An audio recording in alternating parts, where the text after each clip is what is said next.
மிகப்பெரிய ஒரு மாற்றத்தை கொடுத்தது. தமிழ்நாடு முழுவதும் ஆட்சி மாற்றத்தை ஏற்படுத்தியது. இன்று மாண்புமிகு அண்ணன் ஜோசப் விஜய் அவர்கள் முதலமைச்சராக இருக்கிறார்கள் என்றால் இங்கே திரண்டிருக்கின்ற எங்களின் தாய் குலங்களே, எங்களின் அஞ்சலை அம்மாள்களே, எங்களின் வேலுநாச்சியார்களே, நீங்கள் செய்த புரட்சி தான் தமிழக வெற்றி கழகம் ஆளுங்கட்சியாக வந்தது. நீங்கள் செய்த புரட்சி தான் அண்ணன் ஜோசப் விஜய் அவர்கள் தமிழ்நாட்டின் முதலமைச்சராக வந்தார். நீங்க தாமா இந்த தாய் குலங்கள் தான் வீட்டுக்கு வீடு விஜய், தமிழ்நாட்டுக்காக விஜய் என்று சொன்னமே. அந்த வீட்டுக்கு வீடு விஜய் இருக்கிறாரு. விஜய் வேற யாரும் கிடையாது.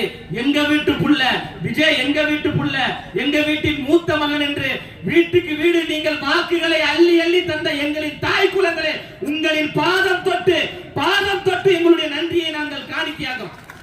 எங்களின் தாய் குலங்கள் இல்லை என்றால் இந்த வெற்றி சாத்தியமே கிடையாது. ஏன்னா ஒரு பக்கம் 25 பேர் கூட்டணி, இன்னொரு பக்கம் 15 பேர் கூட்டணி. ஒரே தலைவனை, ஒற்றை தலைவனை 40 தலைவர்கள் சேர்ந்து எதிர்த்து வந்த போது ஒத்த தல ராவணனாக, தமிழ்நாட்டின் 8 கோடி மக்களின் ராவணனாக வந்த தலைவர் அண்ணன் விஜய் அவர்கள். யாரை நம்பி வந்தாரு? தமிழ்நாட்டில் இருக்கின்ற தாய் குலங்களையும், தமிழ்நாட்டில் மாற்றத்தை விரும்பக்கூடியவர்களையும், தமிழ்நாட்டில் இருக்கின்ற இளம் படையினரை நம்பிதான் அண்ணன் விஜய் அவர்கள் தனித்து அரசியல் களம் கண்டார். 108 சட்டமன்ற உறுப்பினர்களை நீங்க கொடுத்தீங்க. கட்சி ஆரம்பித்து 2 ஆண்டுகளில் 108 சட்டமன்ற உறுப்பினர்களை வென்ற வரலாறு உலகத்தில் இல்ல, தமிழ்நாட்டில் நிகழ்த்தி காட்டிய ஒரே தலைவர் அண்ணன் ஜோசப் விஜய் அவர்கள் தான். தளபதி அவர்களின் பின்னாடி இருப்பவர்கள் எல்லாம் தற்கூலிகள், அவர்களுக்கு என்ன தெரியும் என்று நம்மளை பார்த்து ஏளனம் செய்தவர்கள் இன்று சந்து பொந்தெல்லாம் ஒப்பாரி வைத்துக் கொண்டிருக்கிறார்கள். அக்கா விஜய் தரணி அவர்கள் ஓமுக அப்படின்னு பேர் வச்சுக்கிறாங்க, கூமுக. அக்கா வந்து கூமுகன்னு பேர் வச்சாங்க. நம்ம என்ன பேர் வச்சிருக்கோம்? ஓமுக. ஓமுக என்றால் ஒப்பாரி முன்னேற்ற கழகம். ஒரு கல்யாண வீட்டுக்கு போறோம், ஒரு காது குத்துக்கு போறோம், என்ன பண்ணுவோம்? மணமக்கள் இருவரும் மகிழ்ச்சியாக வாழ, பல்லாண்டு காலம் வாழ, பல நூறு பெற்று பெருவாழ்வு வாழ்கிறதா நம்ம வாழ்த்துவோம். ஆனா முன்னாள் சட்டமன்ற உறுப்பினர், முன்னாள் முதலமைச்சர் ஐயா மு.க. ஸ்டாலின் ஓன்னு ஒப்பாரி வைக்கிறார். திரு உதயநிதி ஸ்டாலின் ஓன்னு ஒப்பாரி வைக்கிறார். எந்த நிகழ்வுக்கு சென்றாலும் ஒப்பாரி வைக்கிறார். இப்போ நம்ம பள்ளிக்கூடங்களை படிச்சிருப்போம், ஆ ஆ இ ஈ, அதே மாதிரி ஓ ஓ அப்படின்னு ஒண்ணு இருக்கு. இப்போ ஓனா ஓமுக, ஒப்பாரி முன்னேற்ற கழகம். அப்போ ஓன்னு ஒண்ணு இருக்கு. சட்டமன்றத்துல தலைவர் ஒரே ஒரு கேள்வியை கேட்கிறார். யாரை பார்த்து? உதயநிதி ஸ்டாலின் பார்த்து ஒரே வார்த்தை தான், பார்ட்டி ஃபண்ட் அப்படின்னு ஒரு வார்த்தை கேட்ட உடனே துண்டக்கானம் துணியக்கானம் என்று கைப்புள்ள ஓடா என்று சட்டமன்றத்தை விட்டு ஓடிய திரு உதயநிதி ஸ்டாலின் அவர்கள் சொல்றாரு, சட்டமன்றம் சினிமா தரமாக இருக்கு. சரி, சினிமா தரமா இருக்கு. சரி, உதயநிதி ஸ்டாலின் யாருன்னா? ஈஷா சரவணன் யாருன்னா? உதயநிதி ஸ்டாலின் யாரு? சுதந்திர போராட்ட தியாகியா? இல்ல செக்கிழுத்து செம்மலா? இல்ல இந்தி திணிப்புக்காக போராடினாரா? இல்ல தமிழ் மொழிக்காக போராடி இங்க வந்து அப்படி புல்லட்ட வாங்கி இருக்கிறாரா? கிடையாது. லாலா கடசாந்தி உன்னாலா நேண்டி நான் மூந்தி அப்படின்னு பாட்டு பாத்தீங்களா? அந்த பாட்டுல டான்ஸ் ஆடுறவர் அவர் ஒரு சினிமாக்காரர் தான், அவர் ஒரு கூத்தாடி தான்.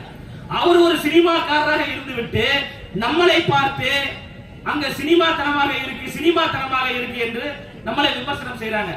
இந்த நிமிடம் வரை தமிழ் சினிமாவில் நம்பர் 1 சூப்பர் ஸ்டார் யார் என்றால் அது அண்ணன் மாண்புமிகு தமிழ்நாட்டின் முதலமைச்சர் ஜோசப் விஜய் அவர்கள் தான். ஆனால் என்னை இந்த இடத்திற்கு உயர்த்தியது தமிழ்நாட்டு மக்கள். அந்த மக்களுக்காக நான் திருப்பி சேவை செய்ய வரேன். அதனால் தான் வகிக்கக்கூடிய அந்த துறையான சினிமா துறையின் உச்சபட்ச பதவியான எனக்கு அது வேண்டாம். பேரும் வேண்டாம், புகழும் வேண்டாம், பணமும் வேண்டாம். என்னை இந்த இடத்திற்கு ஆளாக்கிய தமிழ்நாட்டு மக்களுக்கு சேவை செய்ய வருகிறேன் என்று தியாக உணர்வோடு வந்த தியாக தலைவன் தான் மாண்புமிகு தமிழ்நாட்டின் முதலமைச்சர் அண்ணன் ஜோசப் விஜய் அவர்கள். அதனால் தான் பெரும் மாற்றம். கட்சி ஆரம்பித்து 2 ஆண்டுகள் தான் ஆகுது. இவருக்கெல்லாம் யார் ஓட்டு போடுவாங்க? அவர் பார்க்கிறதுக்கு ரொம்ப அழகா இருக்கிறாரு, அதனால மக்கள் எல்லாம் கூட்டமா போறாங்க என்று இதற்கு முன்பு ஆட்சி செய்த திமுக நம்மளை பார்த்து விமர்சித்தது. ஆனால் தமிழ்நாட்டு மக்கள் மிக சிறப்பான ஒரு பதிலடியை, ஒரு சிறப்பான ஒரு சௌகரியை நீங்க கொடுத்தீங்க. நாங்க எல்லோரும் கூடி கலையக்கூடிய கூட்டம் அல்ல, திமுகவை கூண்டோடு வீழ்த்தக்கூடிய கூட்டம் என்று தேர்தலில் விசில் சின்னத்திற்கு வாக்குகளை அள்ளி அள்ளி கொடுத்து தீய சக்தி திமுகவை ஓட ஓட நீங்க விரட்டிங்க. இதுதான் மாற்றம். மாற்றம் என்பது சொல் கிடையாது, மாற்றம் என்பது செயல். புரட்சி என்பது தானாக உருவாகாது, புரட்சி என்பதை நாம் எல்லோரும் சேர்ந்துதான் உருவாக்க வேண்டும் என்று மாண்புமிகு தமிழ்நாட்டின் முதலமைச்சர் அண்ணன் ஜோசப் விஜய் அவர்களுடைய தலைமையில் மிகப்பெரிய ஒரு மாற்றத்தை நாம் உருவாக்கிட்டோம். 52 வயது அப்படின்றாங்க தலைவருக்கு, பார்த்தா 52 வயசு மாதிரி எனக்கு தெரியுது. 26 வயசு. இந்த நண்பன் படம் பார்த்த மாதிரி இருக்கு தலைவரை பார்க்கும்போது. ஆலிஸ்வெல் சொல்லுவார் தலைவர். அந்த அளவுக்கு மிகவும் ஒரு இளமையான ஒரு முதலமைச்சராக அண்ணன் அவர்கள் இருக்கிறாங்க. அன்னையிடம் நீ அன்பை வாங்கலாம், தந்தையிடம் நீ அறிவை வாங்கலாம், இரண்டும் இருந்தால் பேரை வாங்கலாம், பேரை வாங்கினால் தலைவரை போன்று ஊரை வாங்கலாம் என்று நல்ல பேர் எடுத்து தமிழ்நாட்டையே வாங்கியிருக்கிறார். கருணை இருந்தால் வல்லலாகலாம், கடமை இருந்தால் வீரனாகலாம், பொறுமை இருந்தால் மனிதனாகலாம், இந்த மூன்றும் இருந்தால் தலைவனாகலாம் என்று ஒரு மாபெரும் தலைவராக தமிழ்நாடு மட்டுமல்ல இந்தியா முழுமைக்கும் அசைக்க முடியாத ஒரு தலைவராக அண்ணன் ஜோசப் விஜய் அவர்கள் இருக்கிறாங்க. இன்னும் ஒரு 10 ஆண்டுகளுக்கு தமிழ்நாட்டில் எப்போது தேர்தல் நடந்தாலும் அந்த தேர்தலில் மகத்தான வெற்றி வாகை சூடி மீண்டும் மீண்டும் முதலமைச்சராக, தமிழ்நாட்டின் நிரந்தர முதலமைச்சராக இருக்கக்கூடிய ஒரே தலைவனாக அண்ணன் விஜய் அவர்கள் இருக்கிறாங்க. இப்போ தமிழ்நாட்டின் முதலமைச்சர். அடுத்த 5 ஆண்டுக்கு பிறகும் அண்ணன் தான் தமிழ்நாட்டின் முதலமைச்சர். இன்னும் ஒரு 10 ஆண்டுக்கு அண்ணன் தான் முதலமைச்சர். அன்றே சொன்னார் லயலாமணி என்று பதிவு செய்து வைத்துக் கொள்ளுங்கள். 10 ஆண்டுகளுக்கு பிறகு, 10 ஆண்டுகளுக்கு பிறகு இந்தியாவை ஆட்சி செய்யக்கூடிய, 10 ஆண்டுகளுக்கு பிறகு இந்தியாவை ஆட்சி செய்யக்கூடிய பிரதமராக வரக்கூடிய அனைத்து தகுதியும் கொண்ட ஒரே தலைவர் அண்ணன் ஜோசப் விஜய் அவர்கள். அந்த அளவுக்கு அவருக்கான அறிவாற்றல், அந்த அளவுக்கு மக்களை நேசிக்கக்கூடிய ஒரு பண்பு, அந்த அளவுக்கு கொள்கை கோட்பாடு கொண்ட ஒரு தலைவர். 108 சட்டமன்ற, இங்க இஸ்லாமியர்கள் அதிகமாக இருப்பதால் இந்த கருத்தை நான் சொல்றேன். 108 சட்டமன்ற உறுப்பினர்களை நம்ம வெற்றி பெற்றோம். 118 வேணும் ஆட்சி அமைப்பதற்கு. தலைவர் அவர்கள் நினைத்திருந்தால் அதிமுகவோடு அவங்களுடைய ஆதரவை பெற்றிருக்க முடியும், பாமகவோடு ஆதரவை பெற்றிருக்க முடியும், பிஜேபியோடு ஒரு சட்டமன்ற உறுப்பினர் இருக்காங்க, பிஜேபி ஆதரவை பெற்றிருக்க முடியும். அந்த ஆதரவை பெற்று தலைவர் அவர்கள் ஆட்சி அதிகாரத்தில் அமர்ந்திருக்க முடியும். ஆனால் தலைவர் அவர்கள் மிக தெளிவாக இருக்கிறார்.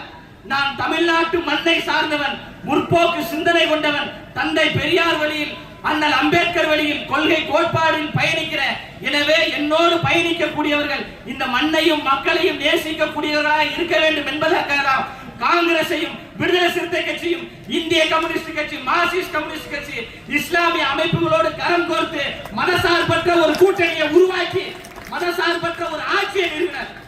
அவர் நினைச்சிருந்தா அங்க போயிருக்கலாம்.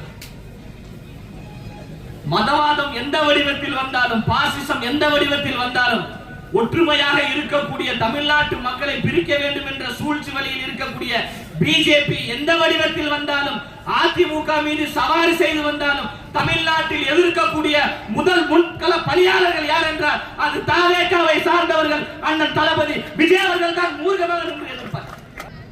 படித்தவர்களுக்கும் பாமரர்களுக்கும் ஆட்சி அதிகாரத்தில் அங்கம் கொடுத்து இது பாமரர்களுக்கான கட்சி, பாமரர்களுக்கான ஆட்சி என்று பேரறிஞர் அண்ணாவை போன்று 1967 அண்ணா அவர்கள் எப்படி ஒரு பெரும் புரட்சியை அரசியலில் செய்தாரோ அதே போன்ற ஒரு பெரும் புரட்சியை 2026 எங்களின் அண்ணா ஜோசப் விஜய் அவர்கள் செய்திருக்கிறார்.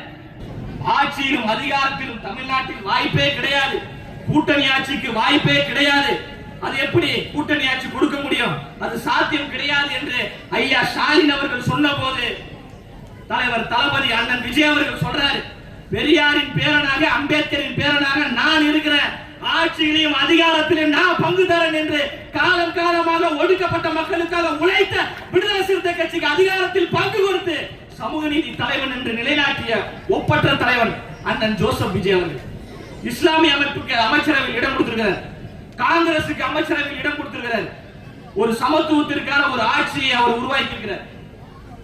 முதல் கையெழுத்துமா தாய்மார்கள் நீங்க அதிகமா இருக்கிறீங்க, முதல் கையெழுத்து தலைவர் போட்ட முதல் கையெழுத்து எங்களுடைய பெண் பிள்ளைகளுக்கு, எங்களின் தாய்மார்களுக்கு, எங்களுடைய அக்காளுக்கு, எங்களுடைய தங்கைக்கு எந்த பாதிப்பும் வந்துவிடக் கூடாது என்று 300 கோடிக்கு சிங்க பெண்கள் அதிரடி படை என்ற ஒரு படையை உருவாக்கி முதல் கையெழுத்து. பெண் விடுதலை இல்லை என்றால் மண் விடுதலை இல்லை என்று சொன்ன தந்தை பெரியார் வழியில் பெண்களின் முன்னேற்றத்திற்காக முதல் கையெழுத்து. திமுக இந்த டாஸ்மார்க் வந்து எவ்வளவு வந்துச்சு? கோபாலபுரத்துக்கு போயிருச்சா? அண்ணா அறிவாலயத்துக்கு போயிருச்சா? 10 ரூபா பாலாஜி எங்க இருக்காப்ல? என்னப்பா இந்த வாட்டி கமிஷன் சரியா வரலையே என்று ஏங்கிக் கொண்டிருந்தது திமுக. ஆனா நம்மளுடைய தலைவன் உங்க வீட்டு பிள்ளை ஜோசப் விஜய் அவர்கள் வந்தவுடன் போட்ட கையெழுத்து 717 டாஸ்மார்க் கடைகளை இழுத்து மூடிய தலைவன் அண்ணன் விஜய் அவர்கள். இன்னும் சொல்றார், இன்னும் எந்தெந்த கடைகள் மக்களுக்கு இடையூறாக இருக்கு, எந்தெந்த கடைகள் மசூதியின் பக்கத்தில் இருக்கு, எந்தெந்த கடைகள் கோயில் பக்கத்தில் இருக்கு, எந்தெந்த கடைகள் பள்ளிக்கூடங்களின் கல்லூரிகளுக்கு பக்கத்தில் இருக்கு சொல்லுங்க. அந்த கடைகள் எல்லாம் இழுத்து மூடுவதற்கு நான் தயாராக இருக்கிறேன். சாராய கடையிலிருந்து வரக்கூடிய பணத்தில் இருந்து தான் ஆட்சி செய்ய வேண்டும் என்றால் அப்படி ஒரு ஆட்சி தேவையில்லை என்று சொல்லக்கூடிய தலைவர் நம்முடைய தலைவர் அண்ணன் விஜய் அவர்கள். அரசு அலுவலகங்கள் எங்கு சென்றாலும் அரசு அதிகாரிகள் மிரள்றாங்க. ஏன்னா இதுக்கு முன்னாடி திமுக அதிமுக ஆட்சி காலத்துல லஞ்சம் வாங்கி பழக்கப்பட்ட சில அதிகாரிகள் இன்று லஞ்சம் வாங்க முடியாமல் கண்கள் பிதுங்க மன உளைச்சலில் சுத்தி கொண்டிருக்கிறார்கள் என்றால் தமிழ்நாடு முழுவதும் நேர்மையான ஒரு ஆட்சி நடந்து கொண்டிருக்கு. காலையில 9 மணிக்கு தலைவர் சட்டமன்றத்துக்கு போயிறாரு, தலைமைச் செயலகத்துக்கு. சாயங்காலம் 6 மணிக்கு தான் வீட்டுக்கு வராரு. முதலமைச்சர் தலைமைச் செயலகத்தில் இருக்கிறார் என்றால் அனைத்து துறைகளும் தமிழ்நாடு முழுவதும் நேர்மையாக நடக்கும் என்பதற்காகத்தான் காலையிலேயே எழுந்து தலைமைச் செயலகத்துக்கு சென்று அனைத்து கோப்புகளிலும் கையெழுத்தினார். ஒரு கோப்பு போதா? அதிமுக திமுக ஆட்சியில அது கையெழுத்து போடுறதுக்கு 4 நாள் 5 நாள் 7 நாள் ஆகும். ஆனால் அண்ணன் விஜய் அவருடைய டேபிளுக்கு வந்த 10வது நிமிஷம் கையெழுத்து போட்டு அதை நடைமுறைப்படுத்துங்கள் என்று சொல்லக்கூடிய தலைவன் அண்ணன் விஜய் அவர்கள். கல்வித்துறையில் மிகப்பெரிய ஒரு புரட்சி. இதை சொல்லிட்டு நிறைவு செய்யறேன். தனியார் பள்ளிக்கூடங்களுக்கு அனுமதி தர வேண்டும் என்றால் 20 லட்சம் 30 லட்சம் கமிஷன் ஊழல் கொள்ளையடித்தார்கள். முன்னாள் பள்ளி கல்வித்துறை அமைச்சர் அன்பில் மகேஷ் பொய்யாமொழி அவர்கள் அதற்கென்று தனியாக ஒரு அலுவலகமே நடத்தினார். பிரைவேட் ஸ்கூல்ல வாங்க பர்மிஷன் தான். எம்மதமும் எங்கள் மதம் என்ற உணர்வு கொண்டவர்கள் நாங்கள். அந்த அடிப்படையில் பள்ளி கல்வித்துறையில் கோடி கோடியாக கொள்ளையடித்தது திமுக. ஆனா நம்முடைய தமிழ்நாட்டின் முதலமைச்சர் அண்ணன் ஜோசப் விஜய் அவர்களுடைய தலைமையில் நடைபெற்றுக் கொண்டிருக்கின்ற இந்த ஆட்சியில் ஒத்த பைசா கூட வாங்காமல் பல்லாயிரக்கணக்கான தனியார் பள்ளிக்கு அனுமதி கொடுத்த தலைவன் அண்ணன் ஜோசப் விஜய் அவர்கள் என்பதை மார்த்தட்டி பெருமையா சொல்றோம். இதுல உதயநிதி ஸ்டாலின், அவர் உதயநிதி ஸ்டாலினா உதவாத ஸ்டாலினா நமக்கு தெரியல. அவர் ஒண்ணு சொல்றார், தாவேகா என்பது தமிழ்நாட்டிற்கான பேரிடர், அதை இயற்கை பேரிடரா. எளிமையின் அடையாளமாக இருக்கக்கூடிய பேரறிஞர் அண்ணா அவர்கள் உருவாக்கிய திமுக கட்சியை எப்படி அவங்க தாத்தா ஐயா கலைஞர் கருணாநிதி அவர்கள் கொள்ளையடித்தாரோ, அதன் பிறகு ஐயா ஸ்டாலின் அவர்கள் திமுக என்கின்ற கட்சியை கொள்ளையடித்தாரோ, அந்த வரிசையில் திரு உதயநிதி ஸ்டாலின் எப்படி திமுக என்கின்ற கட்சியை கொள்ளையடித்தார்களோ இவர்கள் தான் தமிழ்நாட்டிற்கான பேரிடர். அந்த பேரிடரை மீட்க வந்த மீட்பு சக்தி தான் தாவேகா என்பதை அடுத்த திருத்தமாக சொல்றோம். திமுக தான் பேரிடர், உதயநிதி ஸ்டாலின் தான் பேரிடர், ஐயா ஸ்டாலின் தான் பேரிடர். அதை மீட்க வந்த மீட்பர் தான் மாண்புமிகு தமிழ்நாட்டின் முதலமைச்சர் அண்ணன் ஜோசப் விஜய் அவர்கள். அப்புறம் அந்த என்ன கிட்ஸ் பா, Gen Z kids, DMK Gen Z kids பசங்க ஃபுல்லா காமெடி ஃபன் பண்ணிட்டு இருக்காங்க. அதுல ஒருத்தர் சொல்றான், நோ உதயண்ணா தம்பியானா, டேய் சிஎம் ஓட தம்பியானாங்க. மாண்புமிகு தமிழ்நாட்டின் முதலமைச்சர் ஜோசப் விஜய் தம்பி என்பதில் மார்த்தட்டி நாங்க பெருமையா சொல்றோம். அதனால இந்த மாதிரி காமெடி எல்லாம் தயவு செய்து யாரும் பண்ணாதீங்க. அப்புறம் அண்ணா ஆர்எஸ் பாரதி அவர்களுக்கு ஒரு வேண்டுகோள் வச்சார். அவர்தான் திமுகவோட அமைப்பு செயலாளர். அவர் சொன்னார், ஏதோ ஃப்ளூக்ல ஜெயிச்சு ஆட்சிக்கு வந்துட்டீங்க, அடுத்து நடக்கக்கூடிய உள்ளாட்சி தேர்தல்ல நீங்க வெற்றி பெற்று ஏதாவது ஒரு மேயரை நீங்கள் வெற்றி பெறுங்க, நான் ஒரு சைடு மீசையை வலிச்சறேன் அப்படின்னு ஐயா ஆர்எஸ் பாரதி அவர்கள் சொன்னார். சென்னை மேயர் மட்டும் கிடையாது, தமிழ்நாடு முழுவதும் இருக்கக்கூடிய 25க்கும் மேற்பட்ட மேயரை தாவேகா கைப்பற்றியது, தாவேகா வென்றது என்ற வரலாறை நாங்கள் உருவாக்குவோம். ஆனா அண்ணன் ஈசிஆர் சரவணன் அவர்கள் போன்று நீங்க மீசையை எடுங்கலாம் நான் சொல்ல மாட்டேன். ஏன்னா நீங்க மீசை இருக்கும் போதே பார்க்க சகிக்கல. மீசை இருக்கும் போதே அம்மா சரியா சரிக்குதுமா, ரொம்ப பாதிக்கப்பட்டிருக்கீங்க. மீசை இருக்கும் போதே பார்க்க சகிக்கல. அதுல ஒரு சைடு மீசை இல்லாம இருந்தா கொஞ்சம் கற்பனை பண்ணி பாருங்க. வாய் விட்டு சிரித்தா நோய் விட்டு போகும், சத்தமா சிரிக்கலாம், தப்பு கிடையாது. அப்ப ரெண்டு மீசையும் இல்லாம இருந்தா எப்படி இருக்கும்? அதனால மீசையோடு இருக்கணுமா, மீசை இல்லாமல் ஐயா அவர்கள் இருக்கணுமா, இல்ல ஒத்த சைடு மீசையோடு இருக்க வேண்டுமா என்பதை அவரே மிரர் முன்னாடி நின்று பார்த்து அதன் பிறகு முடிவு செய்து கொள்ளட்டும் என்று கூறி பேச வாய்ப்பளித்த அனைத்து நல்ல உள்ளங்களுக்கும் நன்றி கூறி நிறைவு செய்கிறேன். நன்றி, வணக்கம்.